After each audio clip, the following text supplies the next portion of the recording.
दादा सुबह 6 बजे सत्संग करता था। फर्स्ट फ्लोर पे दादा का कमरा था। अब दादा का ज्ञान इतना पावरफुल, इतना प्योर चलता था कि 5 बजे से योगी आने शुरू हो जाते थे। 6 बजते बजते कमरा भर जाता था।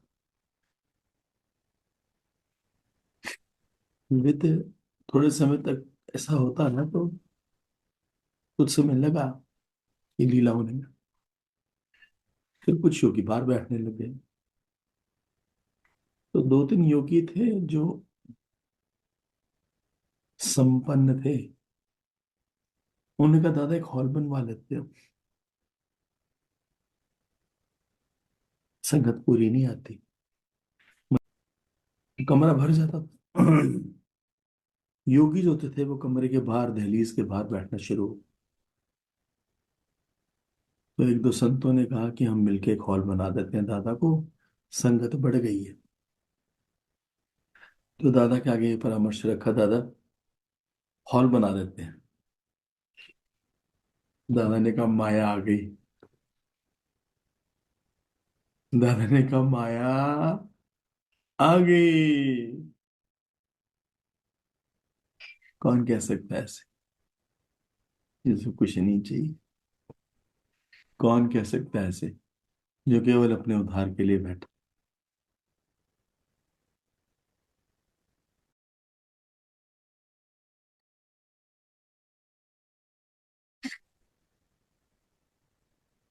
एक हफ्ता बीता, संगत इतनी बढ़ गई। वो फिर दो संत दादा के पीछे पीछे, दादा हॉल तो बनवाना ही, संगत को बड़ी मुश्किल हो रही है।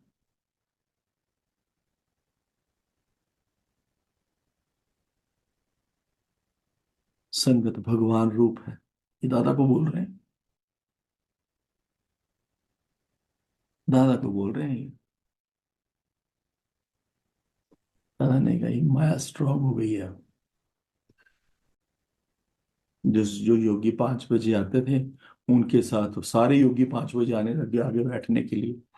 वे जगह मिलती नहीं, कमरे के बाहर बैठना पड़ता है, फिर 5:30 के बाद आओ, क्योंकि 6 बजे दादा सत्संग शुरू कर देते हैं। दादा कहने लगे कोई कोई खेल तो करना ही पड़ेगा। हॉल तो हम बनवाएंगे नहीं, हमारा हॉल में मन ही नहीं है। क्योंकि जितनी बड़ी संगत, उतना ज्ञान हल्का होता जाता है, उतनी ज्ञान की पावर जो है वो हल्की होती जाती है।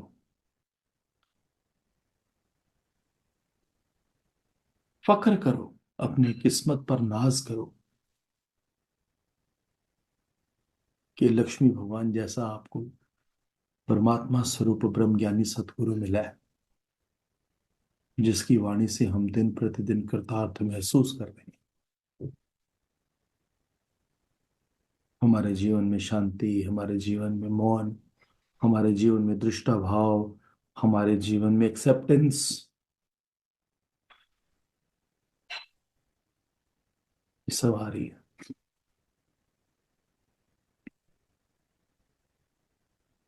दादा ने कहा क्या खेल शुरू हो गया है। दौड़ लग गई सबकी, संतों की। 5:30 बजे कमरा भर जाता है। जब मैं आता हूं तो मुझे बाहर से आके अंदर आने में भी बड़ी मुश्किल होती है, इतनी संगत हो गई है।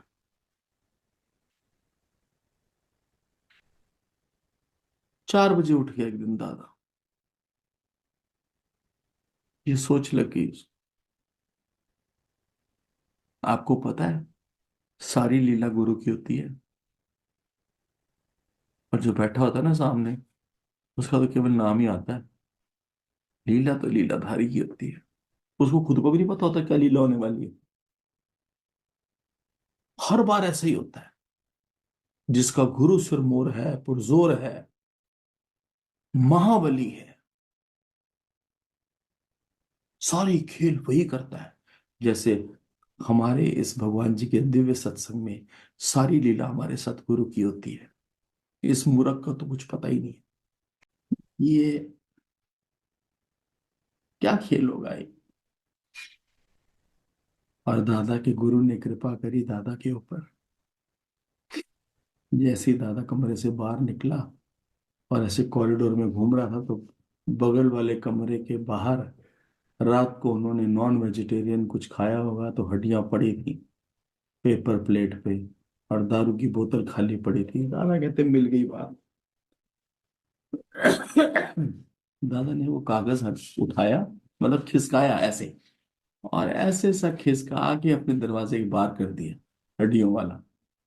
और ऐसे बोतल उठाई और ऐसे वो खाली बोतल अपने दरवाजे के बाहर रख ली। अब हो गए शुरू, 4:45 योगी आने। बज गई सबकी घंटियां। अच्छा, ऐसे भी होता है? और क्या क्या होता है सत्संग में? अच्छा, और संत जी ने करा क्या करा? निकला है सारा अंदर का गंध तुम्हारा, तुम्हारे चेहरे पर, चेहरे पर। चांद को थूकने से कभी थूक चांद तक पहुंची है। ब्रह्मज्ञानी को कोई फर्क नहीं पड़ता, लीला होती है ये। बस जो जो आता गया वो पहले देखिए ये क्या हो रहा है। हम इनका सत्संग सुन रहे हैं, ये तो प्रोग्राम चलता है यहाँ रात को। तो जो ऐसे थे, ऐसी प्रकृति वाले, वो तो उसी दिन ही वापस मुड़ गए। दरवाजे से अंदर नहीं घुसे, दरवाजे से बाहर मुड़ गए।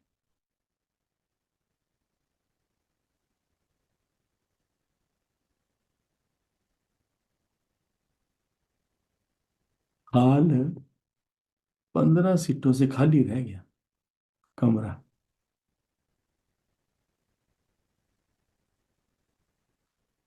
चर्चा हो गई। बस, दादा का काम कितना सरल हो।